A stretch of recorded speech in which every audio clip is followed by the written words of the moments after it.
සිල්පලයි වැඩ වගේනේ. ඔව් මල්ලි. මේ රස්නෙත් එක්ක එන අමාරු මල්ලි වැඩ කරන්න. මඤ්ඤක ගස්සන්න පොඩි කාලෙන් පස් දාන්න ඕනේ නේ අයියා.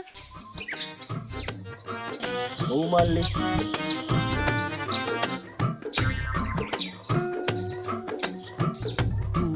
මල්ලි ඒ දවස්වල බං මේ වගේ විරුඟු දැම්මේ බං අපි.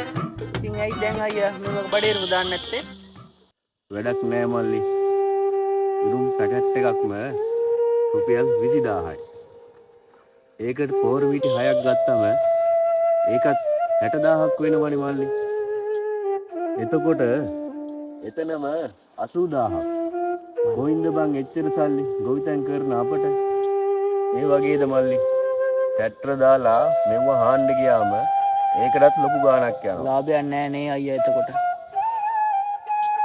මොන ලාභද මල්ලි? හිටියා වගේ තමයි. අනික මල්ලි ට්‍රැක්ටර් වලින් හාන්න ගියාම උන් වැඩේ අතගගා ඉන්නවා. පැය ගණන් වලට මල්ලි හාන්නේ. ඒවට දුන්නම ලාභයක් නෑ මල්ලි. ඊට වැඩිය හොඳයි මල්ලි මේ අල වගා කරනවා. නිකන් ඉඳලත් බෑනේ මල්ලි. ජීවත් වෙන්න මොනා හරි කරන්න එපා.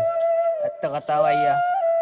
මිනිහෙකුට ජීවත් වෙන්න බැරි තරමටම මේ රට පත් කරලා තියෙන පාලකෙක්. මම යන්නම් අයියා. හරි මල්ලි. එහෙනම් ගිහිල්ලා වරෙන්. මාත් මේ ටික ඉවරක් කරලා දාන්න ඕන. අවුස් සැරයිනේ.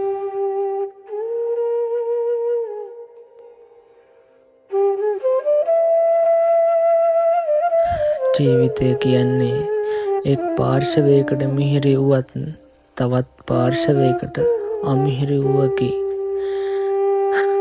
ගිනි කාස්ටක අව්වේ මහ පොළොවත් එක්ක හැප්පෙන එදා වේල හම්බ කරන් කන ජීවිතේ ගැට ගහ ගන්න දඟලන මිනිස්සු කොයිතරම්නම් මේ සමාජයේ ඉන්නවද?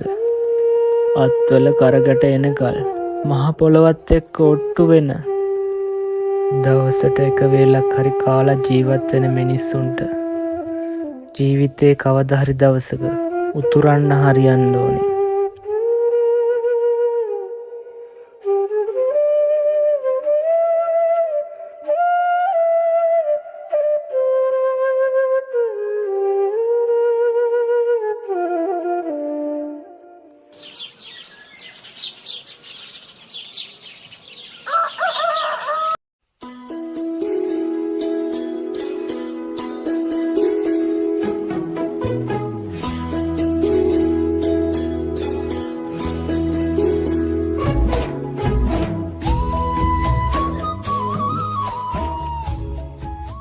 පුතේ කො බෑග් එක?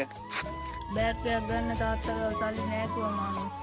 හරි මම පුතාට බෑග් එක සපද්දේක අරන් දෙන්නම්කෝ. එපා මාමේ. යාළුවොත් මට විහිළු කරනවා හිඟන්න කියලා. මං ඒව ගණන් ගන්න නෑ මාමේ. ඔව් පුතේ ඔය ළමංගේ හැටිනේ. ඔයාව ගණන් ගන්න එපා. ඒක හරි මාමේ. ඔය විහිළු කරපු කට්ටියට පේන්නත් එක්ක මම හොඳට ඉගෙන ගන්නවා. ඒකල තාත්තයි අම්මයි බලා ගන්නවා. අන්න හරි පුතේ. එහෙම තමයි හිතන්න ඕනේ. හොඳට ඉගෙන ගන්න ඕනේ. මම යනවා මාමේ. හරි පුතේ ඉල්ලන්න.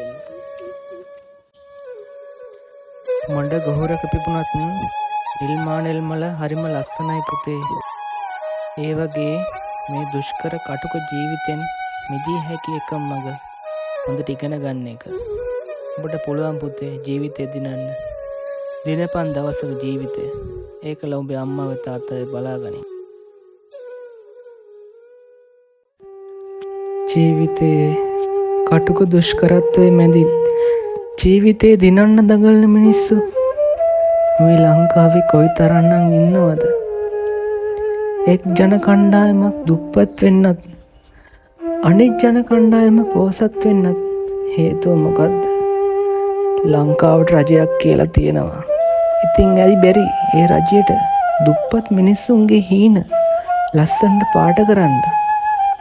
අවුරුද්ද වැඩි කාලයක්ම ලංකාවට වැස්ස ලැබුණා. රජයට බැරි ඇයි විවිධ ධාන්‍ය වර්ග මේ මිනිස්සුන්ට බෙදලා දීලා මේ මිනිස්සුන් ගොවි ආර්ථිකය ශක්තිමත් කරන්න? ඒවා පිටරට යවන කර්මාන්තශාලා ගමට ගේන්න බැරි ඇයි? සෑම දිස්ත්‍රික්කයකටම ප්‍රාදේශීය ලේකම් කාර්යාල තියෙනවා. ඉතින් ඒ ප්‍රාදේශීය ලේකම් කාර්යාල තුල පුටු රත් කර කර උදේ 8:00 වැඩට ගිහිල්ලා හවස 4ට ගෙදර යන නිලධාරීන් පිරිසක් ඉන්නවා. ඉතින් මේ ඇයට ඇයි බැරි ගම්වලට ඇවිල්ලා මේ අහිංසක මිනිස්සුන්ගේ හීන ලස්සනට පාට කරන්න? මේවා නෙවෙයිද කරන්න ඕන වැඩ කටයුතු? තරුණයන් විදිහට අපි මේවා කාට කියන්නද? මේ මිනිස්සුන්ගේ දුක කාට කියන්නද? කවුදද මේ යථාර්ථය තේරුම් ගන්නේ?